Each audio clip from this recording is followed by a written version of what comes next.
Don't worry, those are just fake flames and clouds. They're fake flames and clouds. It's not real, but this is. Hello! I'll explain this later, but I'm gonna hold on to it for now.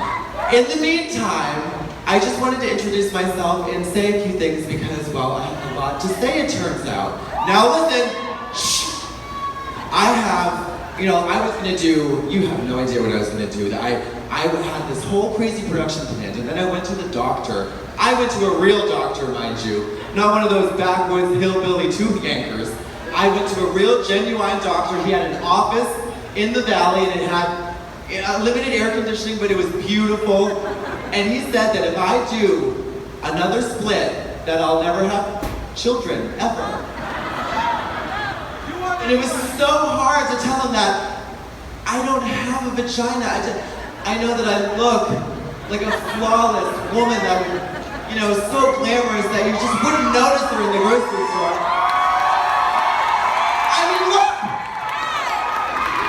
But he just wouldn't let me do it, so it turns out I'm gonna just talk to you. But here's the thing.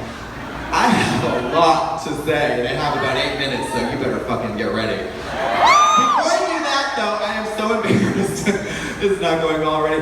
I forgot to make, at the very least, a dramatic entrance. So, Meredith, can you help me with my dramatic entrance? Okay, let's see here.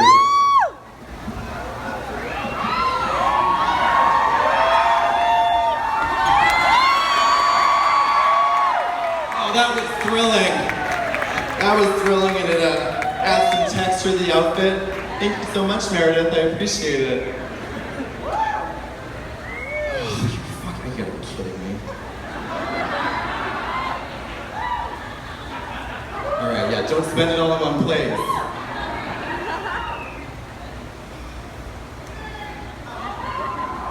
So all right, if I give you $60, we get the fuck out of here. Jesus Christ, that's just. You know what? You get a little, thank you, Meredith. Give it up for Meredith. You make a little money, you come into a little bit of livelihood, and what do people want from you? They rob you. I mean, he gives great head, but seriously, it's not like So, I was Miss Congeniality, which means what? What does that even mean? It means you're congenital birth defect. And, you win some, you lose some. But I never got into a fight with anybody on Drag Race, and you want to know why? It's not because I didn't want to win, even though I didn't. It's not because I was afraid of confrontation. It was because something inside this weird voice, this like tiny little voice said, you'll feel better if you have sex with all of them. Which is hard to do on Drag Race because you're sequestered. You're in your own hotel room. You gotta be your own best friend. Well, sometimes that's not good enough for me. I have to have sex with someone, and I need to do it my way. So, we can go down the list. I'll just give you the highlights. Pearl. Oh. Wake up, Pearl. I don't want to take credit for that transformation, because it actually never happened. But she comes alive in the bedroom. It's almost, have you ever seen Nightmare on Elm Street, the first one? When Tina gets, she goes right up against the ceiling and she flails around. It wasn't anything like that, but it was good. It's really good. And then Ginger, oh my God, Jesus Christ. We never really had sex, although I said every 5 minutes, I was like, Ginger, if you want to, we can engage in sexual congress. I'm certainly open to it. And she said, no, I just want to sit here, face down on the floor and talk about cannibalism. I was like, are you my soulmate? It's like so weird.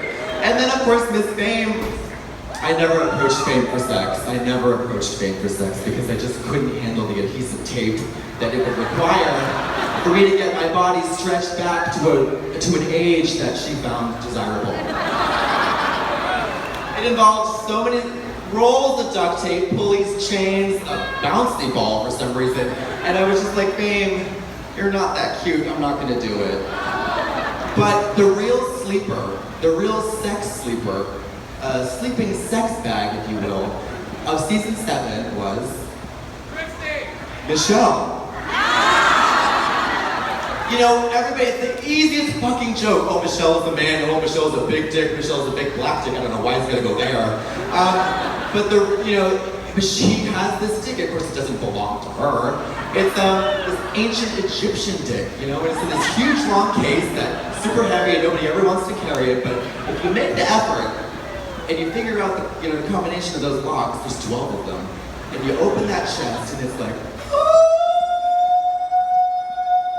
Don't have to stick it in any orifice, just look at it. And that's how the Egyptians did it. You know, they were observers. They took a big, hard, long look, and boom, pregnant. The other thing is that, like, I never kind of do this because I'm really shy. But I want to, I always dreamed of being a stand-up, but I hated the fact that stand-up comedians wear, like, regular clothes.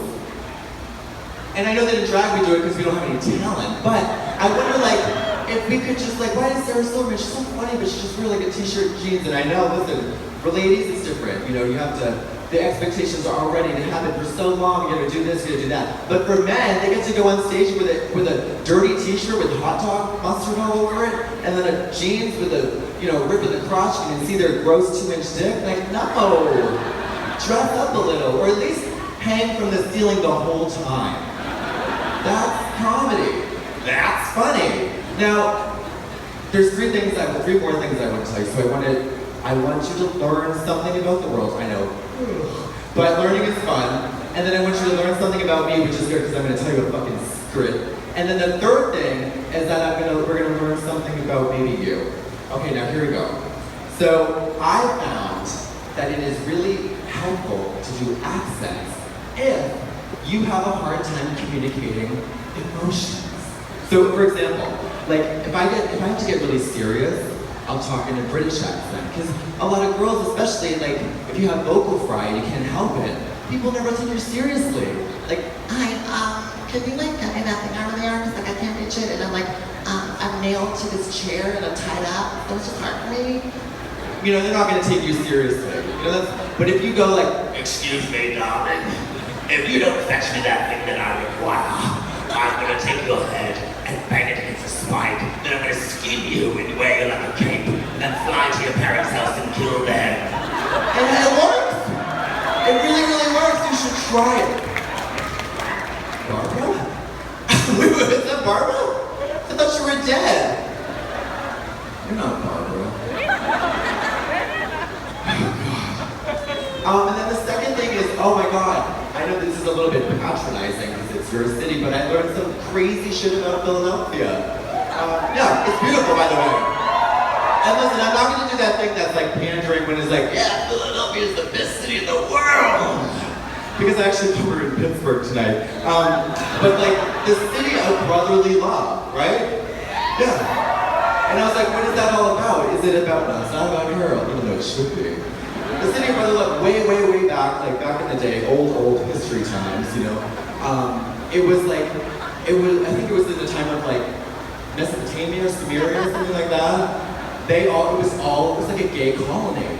And it was just men, you know, they shipped them out from other parts of the United States to live here, and they had a great time. Quilting, macrame, fucking each other all day long, and that was Philadelphia. And then, they realized that gay people couldn't have kids. And this is way before adoption was like even a thing. So they had to ship in women, and then it got really complicated. And I don't want to go into it, but there's a picture right behind me that illustrates my point. The gypsies moved in. And once you have gypsies there, you know, there's going to be a lot of gummy worms and a lot of crotch display. Have you ever met a gypsy? Have you ever met a gypsy? Yeah.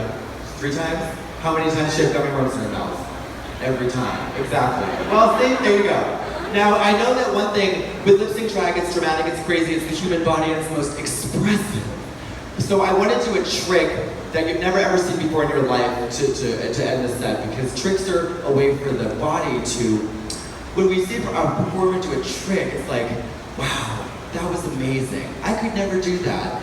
you may go home and try and you find out that it's really easy, and then you actually, I wish I hadn't spent that money on the ticket to see that show to do something I could do at home. But, so we either have a flip-flop, a press handstand, or a jump split off of a chair. Yeah, good. We're gonna do that. So I don't know if I have a chair. Oh, I do. But I need you to pretend, and it's not a lot of pretending involved. There's somebody's earring. Just to steal that really quick. And so when Kennedy and I did our lip sync, here's something you need to know. Now, people say, oh, you won that lip sync, and I say, oh, how long have you been blind? Because in fact, you know what?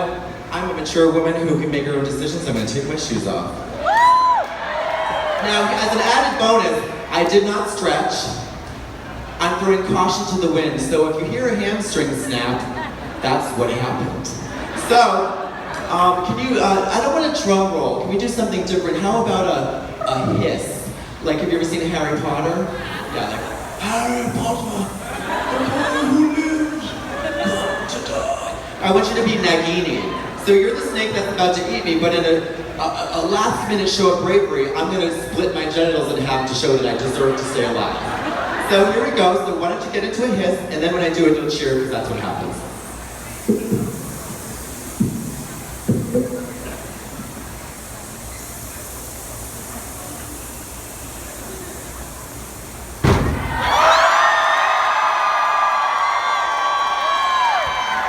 That didn't hurt that bad. But at the same time, I am a professional, I'm a woman, and I love snacks. Thank you!